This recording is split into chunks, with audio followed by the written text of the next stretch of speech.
Okay, so right off the bat, let me tell you, listening audience out there, I had no idea I was being controversial when I was talking about the metaverse and the role of the church in the future of the metaverse. I had no idea I was going to get all the backlash on YouTube that I did. But evidently, I am, and I feel like I need to publicly acknowledge this and even state to it, I am not the seed of Satan. I don't believe the birthplace of the Antichrist is going to be in virtual reality. And I don't think that the metaverse is hell because it was made by man, not made by God. There may be some questionings, so maybe some rough theology we need to examine in this space. And listen, I get people questioning me all the time, but that felt a little extreme. But I do want to talk about the idea of the metaverse today. As a matter of fact, we're bringing into the conversation Pastor Brock. Now, here's the deal. Pastor Brock is a Metaverse missionary. He is an evangelist. He literally walks around VR chat, one of the virtual reality platforms, and not literally, well, I guess literally his avatar walks around, but he spends time in that community witnessing.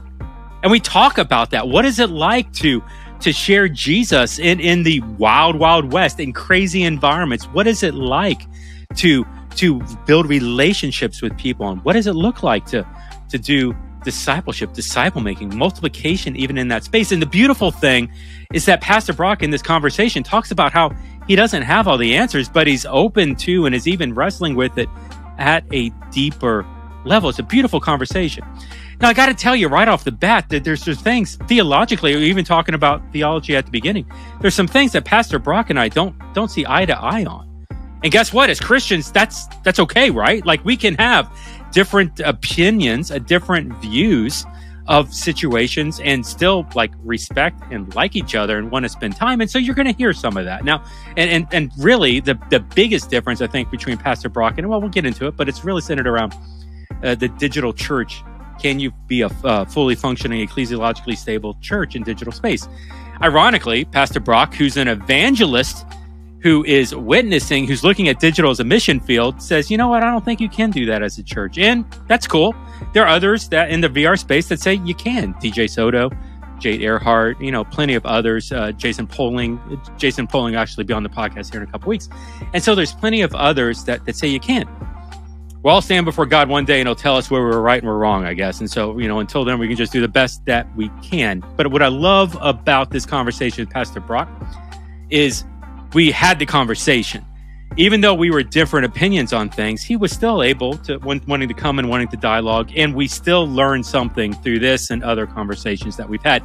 So for this conversation, we're bringing into the table Pastor Brock from Pastor Brock, who talk about Twitch and a number of other things that he does. And we're bringing in myself, Jeff, with theChurch.digital and with Stadia Church Planting in a conversation that I'm simply calling the Metaverse Missionary. Okay, everybody, here you go. Man, so talk to me about this ministry. Talk to me about what you're doing in the Metaverse. It's very exciting, very exciting. Just the number of people that you can connect with. In more physical mediums, you are pretty limited to your geographical area within 30 minutes at most. I mean, maybe some people will drive a little bit longer than that, but for the most part, 30 minutes driving distance, that's your limit. It's been remarkable to see the connections we've been able to make with people all over the world. We've got a guy from Mumbai who shows up once in a while. We've got I don't know, have you guys talked about the story of Alice? This is kind of a story that's woven through DJ, JPO, Jate, a lot of your former guests. This is a tremendous story. So is Alice the Antichrist? The yes. Okay. Well, you know what? What's funny is JPO has told that story. Well, actually, we haven't even aired that yet. I know Jate has told that story. We've published it on social media. Go ahead, tell us a little bit about Alice. It's a remarkable story. Well, I'll do it. I'll be quick because it's been told before. But so I had a woman kind of come into, I don't remember if she joined us first on Twitch or in VR chat. But on her Twitch handle was Satan's Sexy Slut. And then it was Future Queen of Hell. Future Queen of Hell. That's what I was resonating with. Yeah. This is a full blown, satanic oriented person. And over the last, let's say, year and a half, it's been remarkable. This woman's come to faith in Christ. I consider her one of a dear friend, and I think that attests to the power of a digital medium. And just this woman in Cornwall. I mean, UK. I mean, who would have ever thought? It's just a remarkable thing, and it's really woven through a lot of our different communities. So she's a member of JPO's church, Cornerstone, but Jate's friends with her, and I am, and DJ, and it's just been amazing cooperative effort. She's just the sweetest. She has the best questions too. She's incredibly intelligent, and I mean that would never happen. Like there's no way in that I would ever be able to physically connect with her, but through this digital means, I think the Holy Spirit brought our paths together, and how beautiful. Yeah, so she came to Christ through the metaverse, through virtual reality, and it's funny, like all the names that you mentioned.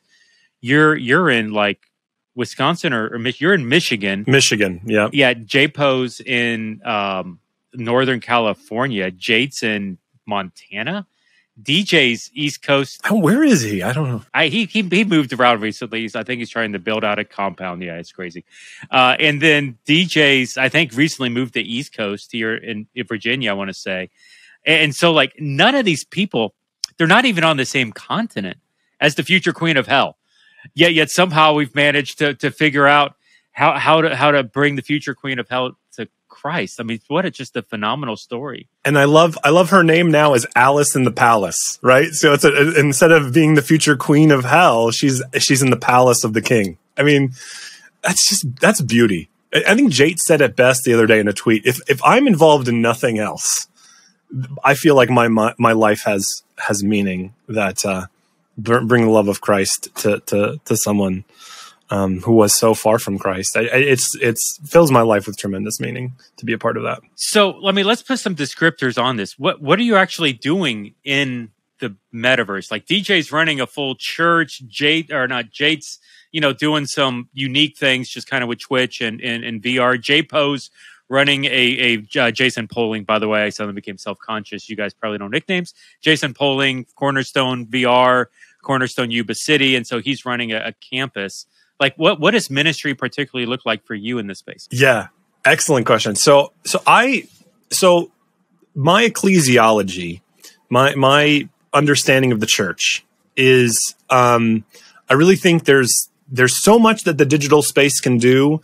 But I think there is a point where, encountering the body of Christ in a physical way, I think that's still important. So I consider myself kind of parachurch, pan-Christian. I usually use the language of a pan-Christian fellowship, pan meaning all. So all Christian fellowship. We have Catholics, we have evangelicals, we have, all across the Christian spectrum. And the thing that I like about that is you get all of those voices shining a little bit of interesting angles and thoughts and perspectives. And I think you can do that if you see yourself as a church. But, I think there's when it comes to, doctrinal unity, I think those things, at least, coming from my background, as a Lutheran Church Missouri Synod pastor for a number of years, and then this summer, my family and I converted to Eastern Orthodoxy. So we see ourselves more of it's an important piece having that doctrinal unity within a church. So I think that becomes more difficult in the digital space, having a unified doctrinal statement. And so I think it just, for me, it allows my conscience to not have to worry about like, are they in line with me and this kind of thing. And we can just try to work on those common ground pieces. Jesus is the Son of God. We need him for salvation. He loves you, right? And I think that allows me to kind of just focus on that. Yeah. So, I mean, for you, it's really more of digital meta, where DJ and where Jason Poling are looking at ecclesiology. They're looking and saying, hey, we can be church in the metaverse. And you're pausing. You're not quite to that level. And I disagree, but it's okay. I still love you. You can be wrong. I still love you. Yeah. It's cool. Well, believe me, so many people also disagree with me. At least you're looking at digital as a mission field. Oh, I was just gonna say that's my dream. Like that's my dream. Like I would, I would love nothing more than to be, part-time. I mean, part-time seems about as big as the dream could go at this point, but I'd love to be a part-time digital missionary. I would love to be in VR chat 20 hours a week, preaching the gospel to people, connecting people with Christ. And maybe one day, but that's the dream. Yeah. So it's a mission field. Like that's undeniable. Right, the ability to connect with people. I mean, thousands of people. I don't know what VR chat is up as far as concurrent users right now. I want to say somewhere tens of thousands, I think. But think about that. Like literally anyone who's listening to this podcast could go in, download VR chat, and have 10,000 people that you could witness to. Many people who, young people in dark places. I mean, it's just profound.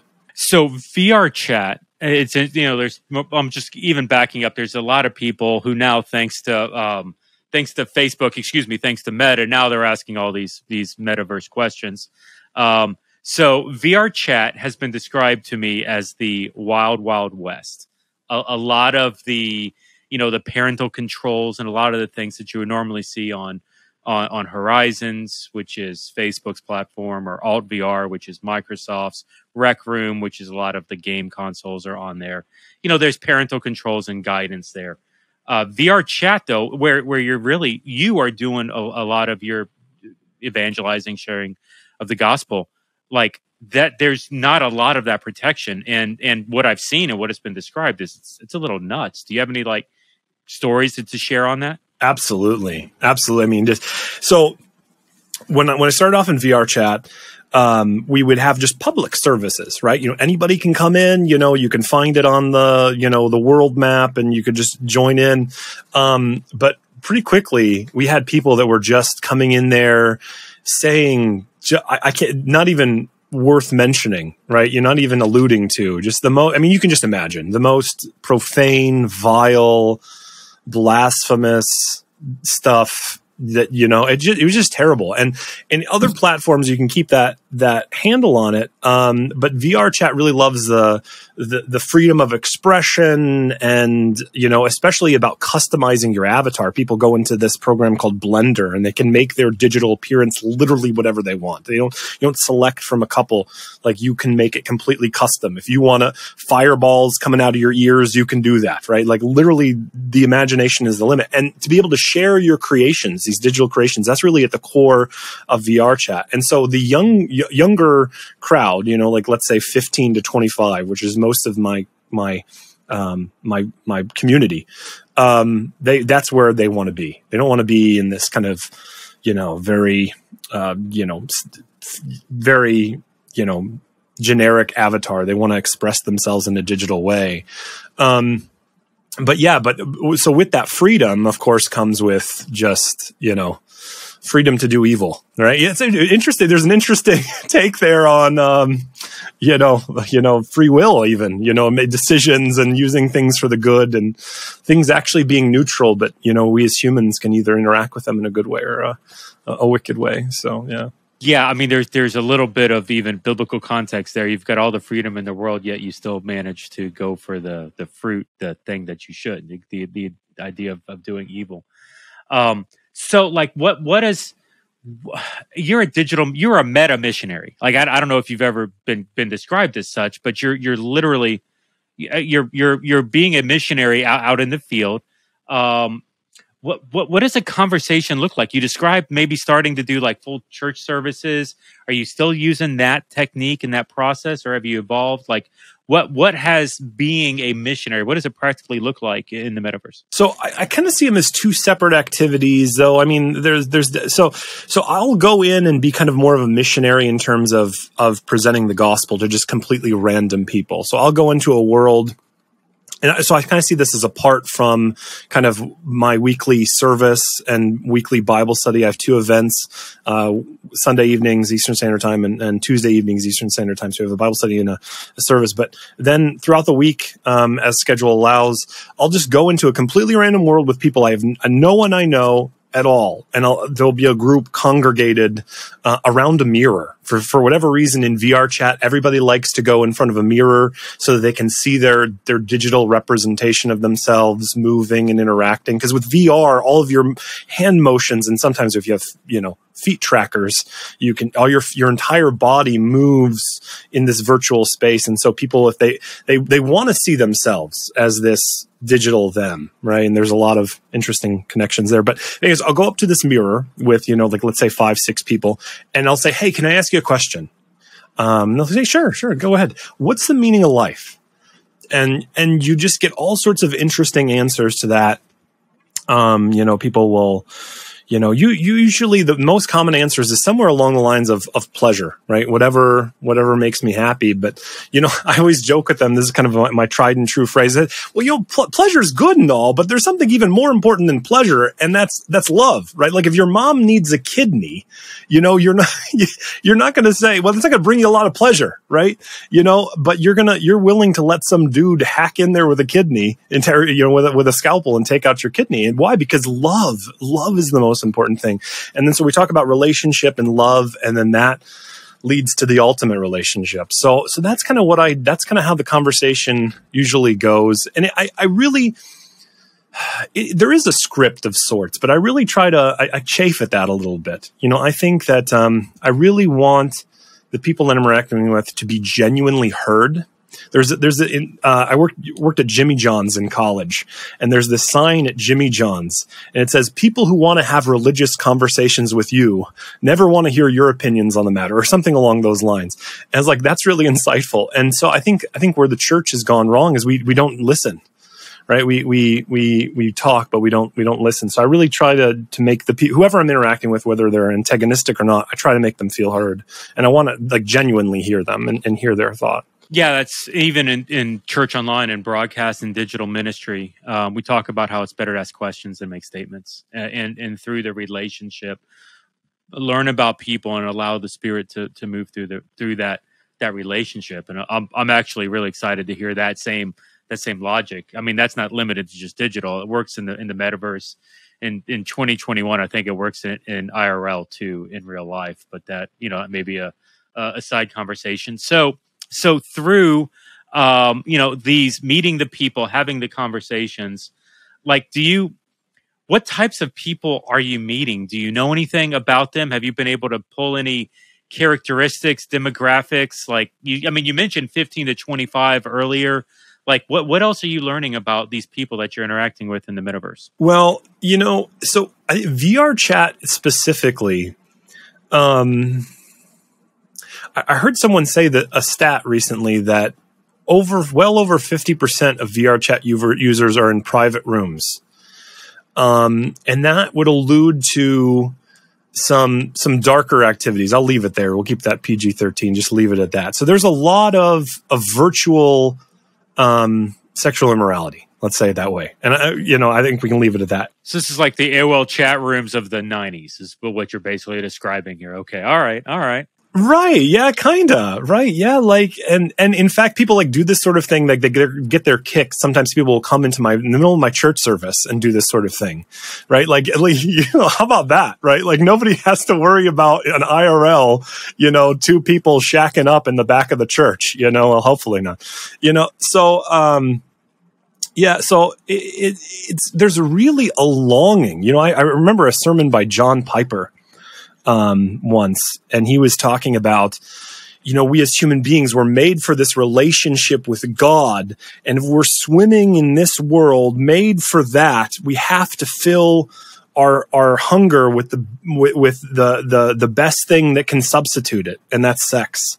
I was just listening in the car today, some song. Is basically, you see this a lot in pop music. There's this connection between religion and sex. And so really what we're doing, is trying to convert people from the religion of sex to the faith in Christ. And I think that's potent, that's really, really, I think a profound thing in VR chat, which is so sexualized. So yeah. Now, what I know, and I know the other platforms better than VR chat. I don't see the the sexuality in some of the other platforms, near to the level that I do within the VR. So there's a just audience out there listening. VR chat's a little more aggressive. VR chat, yeah, specifically. This is not possible just because of that custom avatar piece. You can make yourself look any way you want. You're right. In all the other VR platforms, that's not the case. Just not possible. Yeah. Are you reaching? I mean, we talked about the future Queen of Hell or Princess in the palace now. Like, is it more global? Is it more domestic? Like, who are you? What types of people are you interacting with? Yeah, just all sorts. So I would say primarily just, I'm not sure if it's because of time zone, mostly, Canadians, Americans, this part of the world, but not exclusively so. Like I was saying, we got this gentleman from Mumbai who pops in, let's say once a month or so. And, so really, really all over. There's something else I was going to say. I've had tons of conversations, not as much people coming to church, though that has happened. People from the Arab world. And that's what I find tremendously exciting, is people that would have no opportunity, to hear the gospel are hearing it, digitally, through this sort of work. Yeah. So how many missionaries are we able to get into Saudi Arabia or Iran? I mean, these are definitely places where the church is growing underground, but, you're so limited in that regard, right? To be willing to share your faith in Iran, like you've really got to do a lot of groundwork there, because as soon as you start talking about Jesus, man, are they going to be receptive? Are they going to turn me in? Right? I don't have to worry about that. I'm sitting in the comfort of my Michigan apartment, and there's no risk. And so, why are we, the church, not more people? That I'm just reminded of Christ's words: the harvest is plentiful, but the workers are few. We need more people doing work in this space. Are you seeing like short-term relationships, long-term relationships developing off of this? I mean, future Queen of Hell, Princess in the palace at this point, like a lot of people have developed relationships, and that was a team effort, it felt like. But ongoing from there, are these more like one-hit wonders where you get the one shot and hopefully it sticks? Or what does the ongoing ministry look like for you as a META missionary? Yeah, Jeff, we talked about this once before, and I tell you what, it's been in my mind ever since that day. I've been thinking about, man, what are we going to do as far as discipleship? Like, what are we going to do in terms of not, I remember a sermon by Billy Graham who said, you can only come to Christ while the Holy Spirit's drawing you. Right. And so, we, if we're just speaking to them once and we're not developing that longer relationship, if there's not a discipleship piece, then it's all for naught. So it's a mixed bag. I mean, there are definitely pillars of our community that, long-term, relationships have been developed. But I think that's something where, we need to be thinking more about, is how can we, be more intentional about trying to make sure that this isn't just a one Sunday novelty. Because people come, they're like, man, that was really nice. And then they never come again. Or they get disconnected for whatever reason. So that's something definitely need to look at, is trying to build longer term relationships with more people. I was speaking at a conference on digital, on Meta. It was one of the exponential things that I did somewhere in the, honestly, and I think it was Chicago. I'm not even really sure what city I was in at this point, because they all just kind of ran together. But there was a question from the audience, and we were talking about Meta, and this girl, kind of raised her hand and basically said, the metaverse is a trigger for me. It's not a safe environment for me to go in, I guess, because has a history of things in there, and I didn't dig into the what here as much as more just listening to her kind of share that she didn't feel like the metaverse needed to be a place for ministry because she had this history in that space. And it was funny. I kind of listed off some examples, even in my own life, where, I've got a friend that was very involved in XXX Church, which does a lot of ministry towards porn and sex workers kind of type of thing. And one day, this is maybe a decade ago, but like the global porn industry conference, Porn Con or whatever it was called, was here in Miami. And my friend called me up and was like, hey, why don't you come in and do ministry with us at this, international thing? We're going to go witness and share and whatever. And it was funny. Like, I'll just be honest. It's my podcast. It's okay. I'm like, hey, no, you don't want me anywhere near that because I'm not strong enough to do that. I am not girded in such a way spiritually. I know where my weaknesses are, and congratulations. You just nailed my weakness. I will pray for you. This isn't invalidating what's happening in that space and the necessity for it, but there needs to be ministry, needs to happen. I'm not strong enough right now to go walk in that building and have that conversation with someone. It needs to happen. It's just not me. And so I'm curious, as kind of oh my gosh, there's so many biblical examples of this, of where people, went into those hard places and those hard conversations, even though, the world, so to speak, was against them. I'm just curious because it's the wild, wild west, because VR chat is VR chat. How do you gird yourself up? How do you put on that armor of God for the metaverse? Like, how do you shield yourself from that? To be honest, to be completely honest, it's really not been that big of a deal, because there are some people that are attracted to this digital avatar kind of, it's not a thing for me. So, I mean, if somebody's really wearing a provocative avatar, you'll see this all the time in my stream. If there's something lewd, I call it crash dummyifying them, right? So, you remember the old crash dummy commercials, back in the 90s, like their seatbelts or whatever. And so when you block someone's avatar in VR chat, it turns them into this, what I think reminds me of the crash dummies from the 90s. So I'll just crash dummyify somebody. I'll actually tell them that sorry, I don't want to see that. You're being crash dummyified. So that's kind of how I handle it. And I don't go into private rooms, all my stuff's public. And so I think there's that piece. But really it's just not, it's not a tremendous amount of time. I mean, it is and it isn't, but I don't know. It's not something that is very difficult for me. Cause I'm not into that sort of thing. But yeah, no, I mean, I think accountability is really important. And I think, I think that's an important piece. What does multiplication look like for you? For me, 2022 is going to be the year of multiplication, where it's really trying to emphasize, hey, we need more Pastor Brocks in the world. We need more DJ Sotos. We need more Jason Pollings, Jates. We need a lot more Jates. But from a practical standpoint, amazing.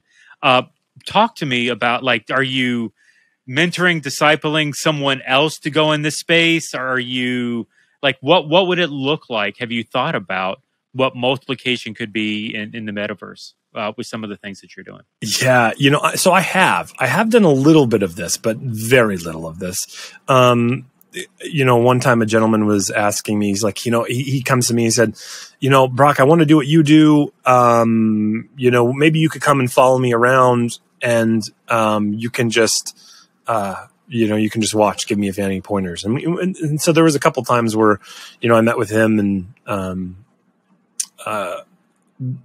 and we discussed that sort of thing, and gave him some pointers and stuff like that. So one thing that is my weakness, and, when I was a Lutheran pastor for just shy of 10 years, one thing that was always a weakness for me is administration and just keeping all of this organized. And so, I think, man, maybe just some better administration on my part would probably be helpful in just trying to get everything lined up and make sure that there's I don't know if you use the term classes, but something more regular in terms of trying to bring people into equipping them to go out and witness in the digital space. So yeah, I think something a little bit more regimented and consistent there would be helpful on the multiplication piece. But yeah, I think it's a question I'm really, really asking. And yeah, I'm all ears if there's some recommendations. So I love it. And that's going to be, like I said, that's going to, for just at a personal level, that's going to be an emphasis for me in 22. There's very few DJ Sotos. Well, I mean, I've rattled off 4 names. There's other guys in offshoots like the Daniel Herons in Roblox and other platforms. I know DJ's doing a lot in MMO. Yeah, man, he's doing Final Fantasy, and what's the other one? Oh man, it's wild. Rust, Black Desert Online. I've got some friends doing some things there, and so, but even though we've got, there's probably 30, 40, 50 people that I know of that are doing something in the metaverse. There's 300,000 evangelical churches, and this isn't even getting into some of the mainstream stuff that you're talking about within the Eastern Orthodoxy. And so now there's so many opportunities for education because we're really in this bleeding edge infancy. Even though, I love DJ. He's been around for 6 years, 7 years at this point, but the idea is still in its infancy.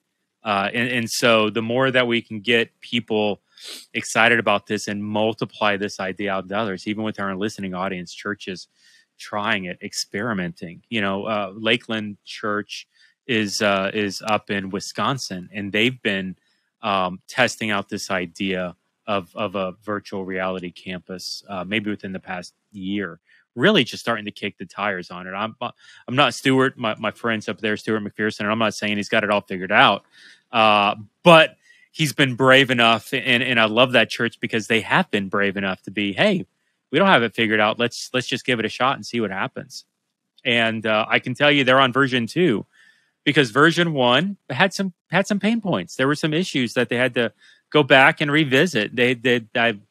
Fortunately, they didn't throw the baby out with the bathwater. They kept it around and adapted it for the second take here. But a lot of this is how can we multiply these ideas into others? So that's going to be a huge push for us in 22 and beyond.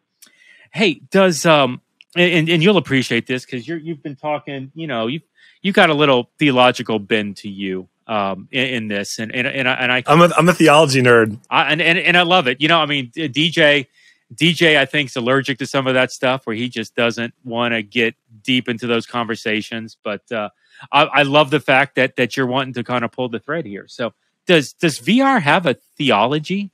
Like when you look at this, how do you theologically line up what you're doing at this point? I don't know if I have a macro theology. There are some really profound themes that I think are very insightful. And I alluded to one earlier. We were talking about how I can make myself look any way that I want. And I think that's deeply theological. Because I think really, and this goes to my Eastern Orthodox theology, the theology of theosis, right? To quote the Apostle Paul, to be transformed into the same image, right? So Orthodoxy puts a lot of emphasis on being transformed into the image of Christ. And that's, again, right from Paul. Think about it. There are, I want to say even millions of avatars at this point in VR chat. Millions. And think about it. Every single user in VR chat, when they picked that avatar, they said, this is the one. Forget all of those other ones, of all of those hundreds of thousands. This is what I wish to look like. And it's really profound what people choose. Now, some people, they click around and they are 10 different avatars in one day. But I think more often, there's a consistent avatar. And so what this avatar says is, this is what I want to look like. And what a Christian is one who sees all of the avatars of the world and they say, Jesus, that's what I want to look like. And so I think that's really deeply profound. And I think there are a lot of connections to be made. Why did you choose that avatar? Right? I think actually, maybe that's a question they need to be asking more in VR chat. Because that could bring some interesting things. What is it about that you say, oh, this is beautiful. This is good. This is desirable. I think, there's a really great book out. I'm forgetting the author. It says, you are what you love. J.K. No, I can't remember the name of the gentleman. It's escaping me, but it's very, very good book. You are what you love. And he makes the point that desire is at the center of who we are as human beings. So really, desiring that particular avatar tells me a lot about who you are, if it's indeed true that you are what you love. Scholar from Wheaton College in Illinois. Let's see if I can pull it up. Yeah, it's I found it. It's James K.A. Smith. We'll put the link in the show notes to it. You are what you love, the spiritual power of habit. Free with an Audible audiobook account. That's right. That's right. I can't recommend that book enough. I really can't. I think it's really, really, really good. Really, really good book. Well, I may have found one thing that's more controversial than talking about planting digital-only expressions of church, and it seems to be talking about the future of the metaverse in the church. I've actually gotten maybe 10 times more hate mail, at least YouTube comments. A couple of my videos on Metaverse got picked up by the YouTube algorithms, which is awesome. I love more audience. And but as a result, instead of the pro audience that I usually find, the algorithm took me to a lot more con audience. And the hate, came. Seed of Satan. I've been compared to the seed of Satan. Oh my goodness! Yeah, I've been told that I'm an idiot. That's rich. Yeah. I mean, the Antichrist will be born in the metaverse. That the metaverse is of Satan because it is man's creation and not God's creation. Think about the radio. Just insert all of those with the radio. The radio is the seed of Satan. The Antichrist will come through the radio. I mean, this is what we would have heard 100 years ago. Yeah, and I mean, partially, maybe there's fear. Maybe there's an opportunity for us to explore with caution. When someone has a conversation with me towards, the mental health of what the virtual reality, what the metaverse is doing, that's the conversation. I'll be honest. That's the conversation that I'm like, you know what? That's a great question. I don't know that we've got enough information yet to answer that question, but that's also the reason why we're working with mental health and soul care, those types of organizations to try to find the answer to that and make sure that we're at the front end of that instead of the back end. But theologically, like when some of these things come out of left field, I'm like, and I know DJ gets this all the time, where he's just like, I don't, at this point, I don't even know how to respond to this stuff. Do you get much, I don't know, hate mail, it may not be the right word, but negative comments? Like, how do you respond to some of this stuff? You're the seed of Satan, and the metaverse is Satan's creation because it's man-made as opposed to being created of God. I think just about everybody, especially in COVID, changed this. I mean, everybody's involved in some sort of digital space. And I think my model is probably less controversial. My model is an intervarsity for the virtual world. It's really not that as controversial as VR baptisms, of VR ecclesiology. Now that's something I think probably that's going to be more controversial, wouldn't be the word, but that's probably the accurate word.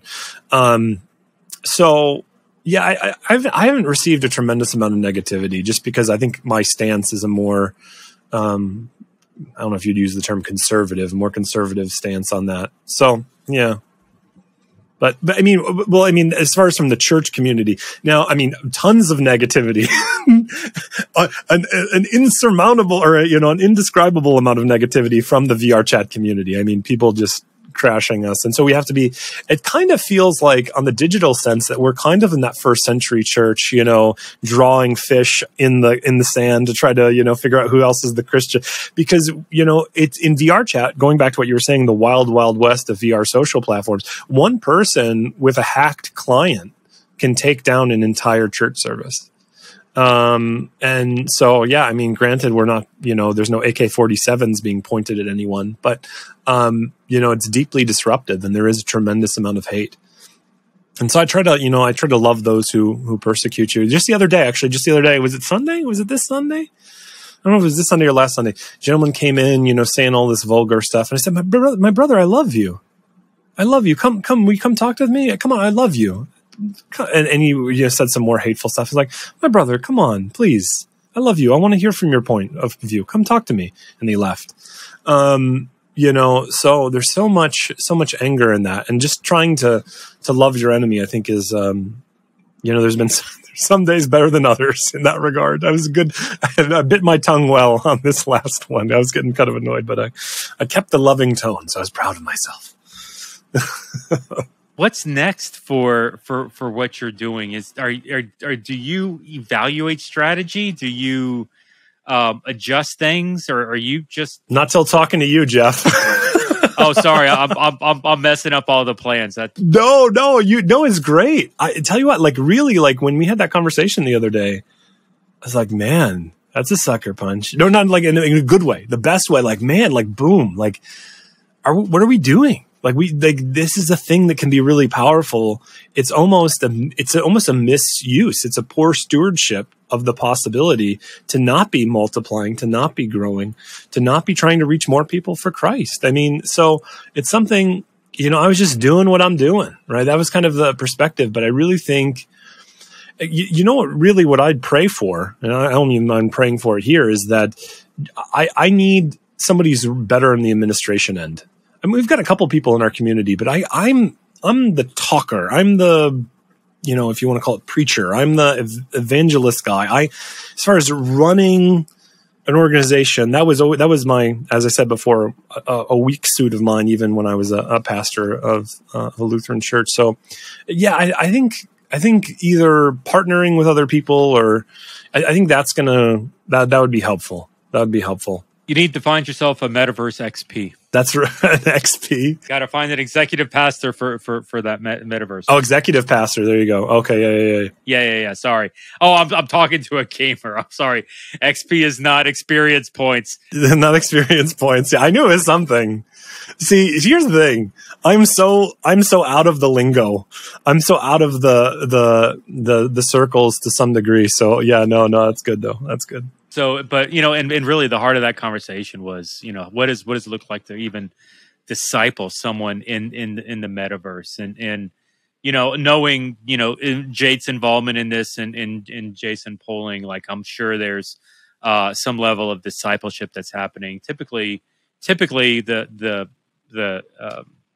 meta crowd and the MMO crowd is doing that in a Discord or something like that. I've got a lot of Twitch friends that are using Discord for discipleship, but I could totally see something like that being used, even in this meta space, and just figuring out, okay, what is this process? Not that disciple making is a process, but at least it's a framework to kind of start the conversation and walking with someone, towards that end. But I mean, really, even to the place of, we even started the conversation, Pastor Brock, by talking about how it's better to ask questions and make statements. And so the pastor, the people that we're discipling, they don't need that seminary degree, and it's not helpful if they have all the answers off the cuff. As a matter of fact, the more answers off the cuff probably mean they're less likely to be listened to. The authentic, hey, listen, I'm wrestling with this just like you are. I don't have all the answers. Can I get back to you on that? The authenticity of that right there, I don't know, actually earns you more points than I would suggest the guy that has that 5-step or that 7-plan step plan memorized and ready to go. Well, I think there's a balance. I think you either have that humility that comes with someone without a lot of theological training, and then people who have greater education, greater study, they can kind of be there's the opium of being right, and this is something I didn't realize for many years, growing up as just a lot of times I would say what I'd say, and this continues to be a temptation. I'd say what I'd say for the power of being right. There's a intoxication to having the right thing and striking with rhetorical power. But that's not that's not gonna bring anyone closer to Christ. You know, like making feels like somebody feel like they've lost, that they've been embarrassed. Like that's not. Yes, I was really embarrassed today. Let me hear more about your Jesus, right? You know, so I think we can have. I think there is a weakness purely to someone who says, you know, I don't know the answers, because, you know, I'm reminded of Peter's words, who says, you always be prepared to give a reason for the hope that lies within you, and yet do so with gentleness and respect. I think those last two, gentleness and respect, I think the church has been lacking. So I like what you're saying. I think I think there is something profound about the humility. But yeah, I think there's pros and cons on both. So yeah, but I think you got to start somewhere. You know, I've said this before. I think you just got to get your teeth kicked in a couple times too. Like you got to embarrass yourself. And do we love Christ enough to being willing to be embarrassed? Because you learn from that. That's where you learn. It's experiential learning. And so yeah, I think that's where. You know, I think, and anybody can start with that, right? You know, just the person right off the bat, just as you said, I think anybody can start experiential learning. So how'd you get started? Did you just like buy a headset, walk in and be like, yo, Jesus loves you, and let somebody like rip you? Like what were those first couple rounds? Yeah, embarrassing and getting my teeth kicked in, right? So, you know, so I started off, so I didn't, and I've talked to Jade about this. Jade has Jade's more long ball. I'm more like, let's get down to brass tacks. And we hung out once in VR chat, and he kind of saw my style, and he's like, man, so I want to go right into the realm of philosophy, of theology. And that's why I ask people, what's the meaning of life, right? Because immediately now, you know, we're in a philosophical, or, you know, space. You know, the questions being asked, the big questions are being asked. So I originally started asking people, does anybody want to talk philosophy? This was the best that I could come up with. How do I instantaneously move the conversation into a more philosophical, theological bent, where I can talk about big things about meaning and stuff like that? So I asked people, what anybody want to talk philosophy? But that's an incredibly intimidating question. Right? Like, how many, you know, how many people out of 100 would say, yes, I'm prepared to talk about philosophy. But if you ask somebody, what's the meaning of life? We all have to give answer to that. Like, whether we know it or not, when we got up this morning and started walking to the shower and getting ready, we were orienting ourselves towards something meaningful. If there was no meaning, you wouldn't even get up. So yeah, I think, changing that language to what's the meaning of life, I think that really opens the doors to having these conversations. But how did I get started with it? I found a YouTuber by the name of Sirmore, and he was doing these videos and talking to people about divorces and their imminent death and all of this kind of stuff. It's like, man, people are willing to be that vulnerable. And of course, this is the big strength of digital ministry, is people are willing to be vulnerable in a way that they're not in a brick and mortar church. Or often not willing to be this vulnerable. And I was like, man, I got to be in that space. I got to be in that. What program is he using? I got to find this program that he's using. And so VR chat. So I was originally just a what we call a desktop user. Someone who's just not using a VR headset at all. You can just, you know, use your normal computer. So anybody listening to the podcast can get into VR chat, start talking to people. But then after being in there a while and seeing, I talk with my hands. Anybody who's watching it on the video will see. I like to talk with my hands. And so being able to do that in VR was helpful. But yeah, so that's kind of how I got started, just, you know, and recognizing, you know, what are good things to say and bad things to say, what is helpful, what's not helpful. I mean, I think that's all experiential learning. And so, yeah, I think that's helpful, that you don't need a seminary degree to start experiential learning. That's something I'm taking from this conversation. So other than desktop clients diving in, how do you recommend somebody get started into this? And any other advice? Yeah, I mean, of course they could get connected with us. Any advice they need, I'm an open book. You know, shout out to DJ Soto. I love that guy, man. He is a good man. The first time I introduced myself, like, so I was doing my thing in VR chat, and I saw, there's this group called VR Church. What's that about? I want to check them out. So I checked out one of their services First day up there is like, oh my goodness, there's another pastor here. Come on, man. Like, you can come preach for us sometime. And I'm like, this is crazy welcoming. And he was just, like, it wasn't like, oh, you're Johnny come lately, here you are kind of, piggybacking on what I started. Like, it was none of that. There was no ego. It was all welcome. It was all love. And I'm really grateful, to him for that.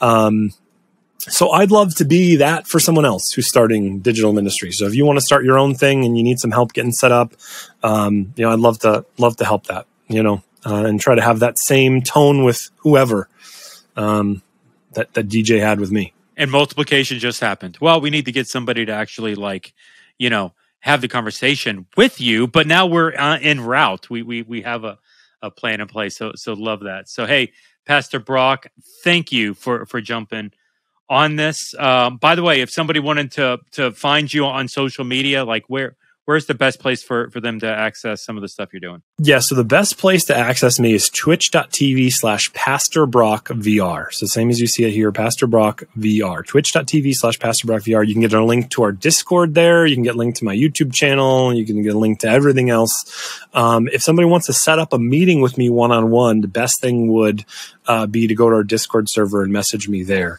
So all of my links, all of my social media stuff is all found right there, twitch.tv/PastorBrockVR. Love it. So yeah, we'll put links to all that in the show notes, and we'll grab the Discord server as well. But so, Pastor Brock, thank you for the time here. Have loved this. Thank you for asking the big questions, man, that I don't have answers to, because that gets me percolating. That gets me thinking about answers to those. So I appreciate it. No, the metaverse is going to be a mission field of the future, guaranteed. And the greatest attestation, or the greatest the greatest proof of that is look at what Facebook just did.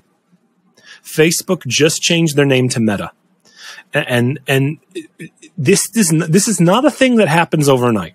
For such a massive global company to pivot. And that's a strong pivot towards the digital VR, AR, XR kind of space, right? I mean, I think that's really saying something, and that should be a wake-up call to a whole lot of churches, a whole lot of Christians to recognize, man, if Facebook sees the writing on the wall, and they're of course the owner of the biggest VR company that there is, right? Oculus. For them to pivot in this way, right? Like, Dick's Sporting Goods isn't going to change their name to Racquetball Kings unless they really know racquetball is a coming, right? And so Meta is an absolute pivot towards Metaverse, which is a VR thing. That's a VR thing. So, everybody's saying, oh man, I wish I got in Bitcoin back in 2009. Like, you want to do that in terms of a spiritual way, you should be thinking digital. You should be thinking VR. Pastor Brock could not have said it better. So thank you. We'll throw some other links in the show notes to some of the other metaverse type conversations that we've had, and love it. So Pastor Brock, thank you for this. Thank you for the time, and so we're going to land the plane for Pastor Brock. This is Jeff with theChurch.digital, and with Stated Church Planning. Thanks for jumping on the podcast here. We'll see you next time at the show. You have a good day.